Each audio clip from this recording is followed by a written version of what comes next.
BMC चुनाव में उद्धव ठाकरे का दिखेगा जलवा। शरद पवार ने चुनाव से पहले कर दिया बड़ा ऐलान।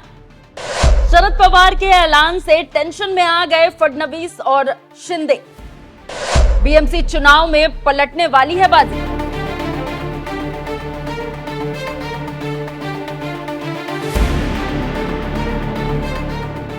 नमस्कार, न्यूज एक्सप्रेस देख रहे हैं आप। आपके साथ मैं हूं खुशबू राय। पिछले कुछ सालों से महाराष्ट्र की राजनीति में ऐसी परिस्थिति बनी है, यहां की राजनीति कब किस करवट लेगी इसका अंदाजा लगा पाना बड़ा मुश्किल हो गया है। जब से एकनाथ शिंदे ने उद्धव ठाकरे के साथ बगावत की और विधायकों को अपने पाले में लेकर उद्धव की सरकार को गिरा दिया, तब से ही उद्धव गुट और शिंदे गुट में 36 का आंकड़ा रहता है। दोनों पार्टियों के बीच वर्चस्व की लड़ाई भी है। सबसे पहले तो शिंदे ने बगावत कर महाराष्ट्र के तख्ता को पलट कर दिया। उसके बाद बीजेपी के साथ मिलकर महाराष्ट्र में सरकार बनाई और खुद मुख्यमंत्री बन गए। यहां तक कि नाम, पार्टी की पहचान, सब कुछ शिंदे ने उद्धव से छीन लिया। वहीं उद्धव गुट शिंदे गुट को धोखेबाज और बिका हुआ बताता रहा। उसके बाद लोकसभा चुनाव की बारी आई और चुनाव में उद्धव ठाकरे ने एक तरह से अपनी शक्ति दिखाई। महाविकास अघाड़ी के साथ मिलकर उन्होंने महायुति को बड़ा झटका दिया।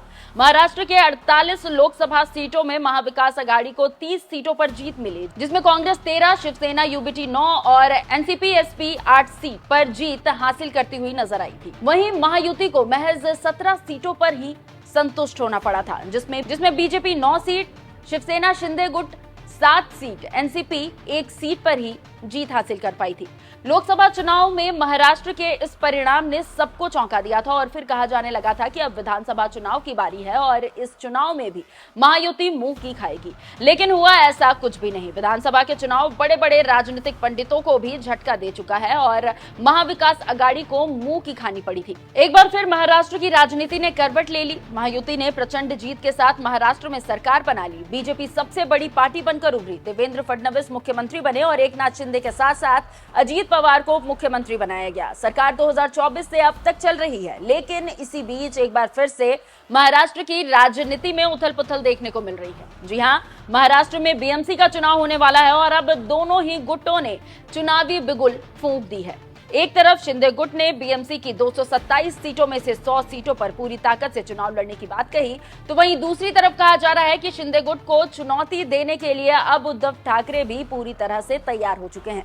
इसी बीच शरद पवार के एक बयान ने बीजेपी और शिंदे गुट की टेंशन बढ़ा दी है। दरअसल शरद पवार ने बड़ा बयान देते हुए कहा कि एमवी एक साथ चुनाव लड़ने की तैयारी में है।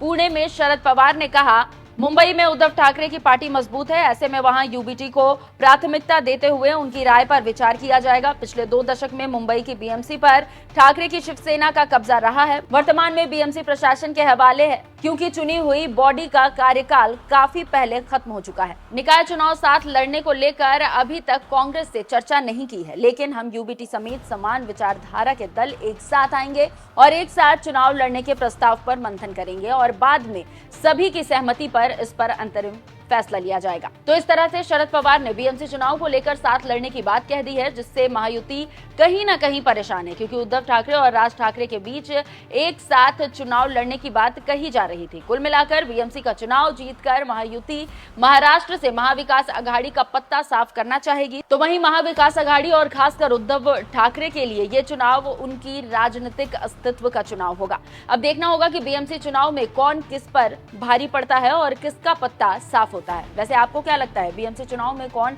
जीत रहा है? कमेंट कर अपनी राय हमें जरूर बताएं। नमस्कार।